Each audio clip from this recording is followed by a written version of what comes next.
may we present the Saab 95, your new dream car.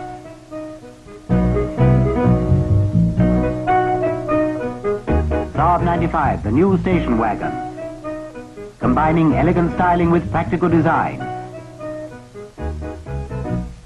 How about this for room in it? 5 adults and an extra seat for 2 children. You need extra luggage space? Abracadabra. The new Saab 95 carries a 660-pound load and 2 adults besides. Your Saab 95 is also a first-class hotel room. Pleasant dreams.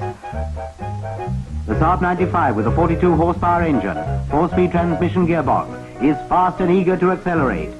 Low running costs and Saab leech-like road holding. The car of your dreams. The family car with aircraft quality.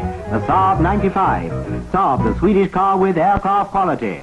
Hey everybody, welcome to Sobbing Uncontrollably. Behind us, Dave, Darren, and myself, is Old Blue. And I'm sure you've seen it, it's been running.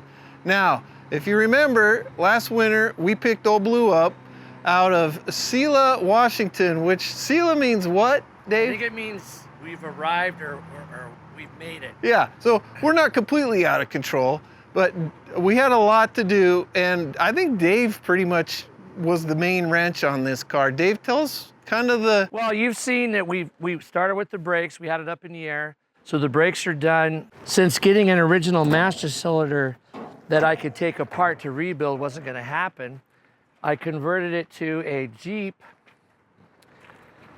World War II Willys Jeep master cylinder. I made a bracket. That works. It's too big of a diameter on the plunger, but we have a solution we'll take care of. So once we got the brakes done, then I started in the back with the fuel tank. And we lucked out that the guy that had this before us had rebuilt the fuel tank, but the problem is they lined it with epoxy and it ended up plugging the pickup hole and the vent hole. So I was able to clear out the vent hole, but I tried running a wire through, it didn't work. So I just modified it with a pickup through here, through the sending unit assembly. So now I got a fuel tank that works. And then all the lights were corroded, so I had to take them apart, and I got a little wire wheel and a drill and clean out all the sockets to get all the rust out. I had to repair a few things. So we got the lights running. And then it was to the engine. So we just lucked out that in our parts stash, I had the correct alternator and it actually worked. So put the alternator on. This is the original radiator. I looked through the vanes and the tubes and they were clean. So we ran it, it doesn't leak. So pretty much I just reassembled, I changed the water pump, new hoses, a new battery. All the fuses were corroded, which is classic of an old car. So I had to take and clean every one of the, replace the fuses, clean every contact.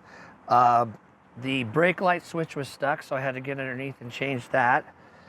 And what else? The headlight switch was stuck. Well, pretty much everything electrical was rusted.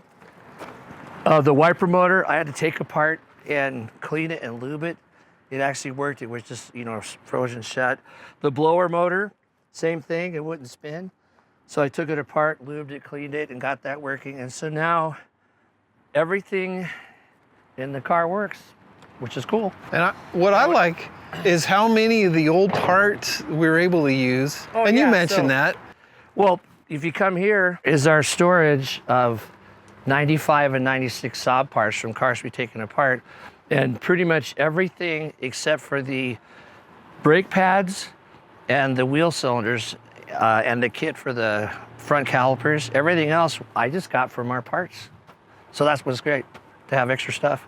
She's a beaut. And Dave, you want to show us how easy it is to start this now? Oh, yeah. Well, and then the hardest thing actually in all of this was, I'll show you the hood. When we got the car, the hood had a broken piece. Go ahead, Darren. Ready? Yep.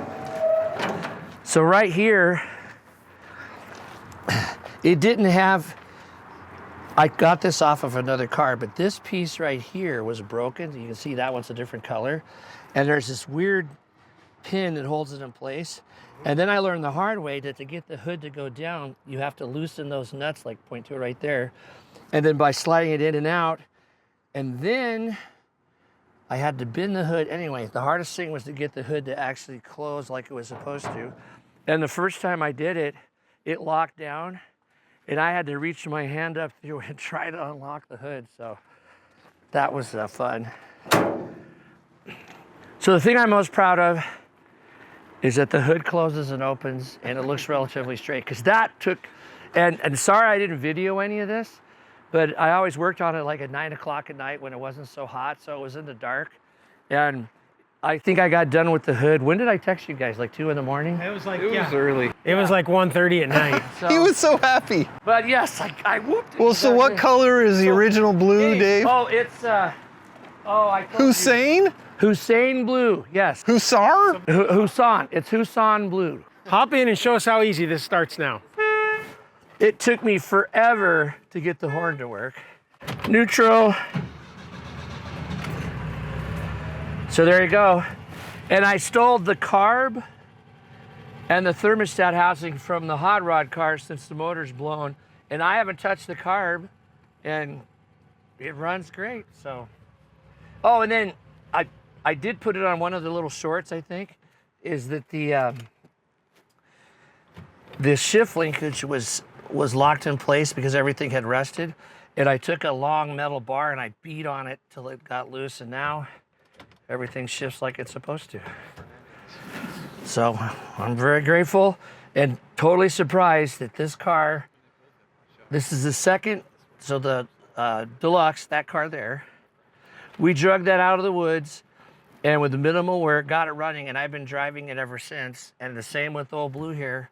So Saabs, I think, at least the older ones, are kind of like the Jeeps I work on. With a little bit of love, they always run. And you can drive them with minimal effort. So. As long as you're not afraid to light a flame under the thing. Well, yeah, you gotta burn a few things, catch stuff on fire. If it's not smoking, it's not coming off. Yeah, I haven't even washed it yet since we got it. Darren did scrape all the sap off right here. I was gonna leave it because I thought it was cool and give it character. So I'm gonna give it a bath. I'm gonna probably just wipe it down with WD-40, and then I'm gonna lay some carpet in the back. I took the middle seat out, and I'm gonna use it to get parts like I did with the Deluxe. Now the Deluxe is drive it. all Now the pretty. Yeah, so. as you Somebody saw, got Darren it accidentally painted. sanded it down and painted it. And I don't know, I'm afraid to drive it. I might get greasy paw prints all over it or something, you know? But yeah, it looks really nice.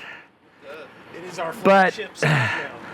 So remind me, guys, we paid $800 for 2 cars, right? So technically this was $400, and we paid $1,000 for Old Blue, right? Okay. And so if you are wanting a vintage Saab, you don't have to spend a lot of money. And you know, granted, we luck out, we have a lot of parts because we parted them out, but with a little bit of elbow grease and some good old American Yankee ingenuity, you can be driving a Saab like us. And it's a lot of fun. Darren was telling me that, you know, out of everything he drives, his 95 Wagon is the funnest. And I agree. I don't know why it's so much fun, but it is. And I get a big grin every time I drive one of these old cars. So they're cool. And you get a lot of looks, as you all know, for driving clean ones. It's so much more attractive to people who are wondering what this turd is driving down the road. In this town, they look right over you because there's trucks everywhere. But, you know, Well, we did comment get there. Chuck and I got pulled over driving the 95, and the guy was like, "What is it?" And I got to have it. And he did stop by, and He did. I gave him a price, not to be mentioned, but we'll see if he's for real or Old not. Blue. For Old Blue. So, All right. Well, thanks for watching. Like, comment, and subscribe. Tell us what your story is running around in a wagon, people trying to flag you down. We'll love to hear it. Until next time, we'll see ya.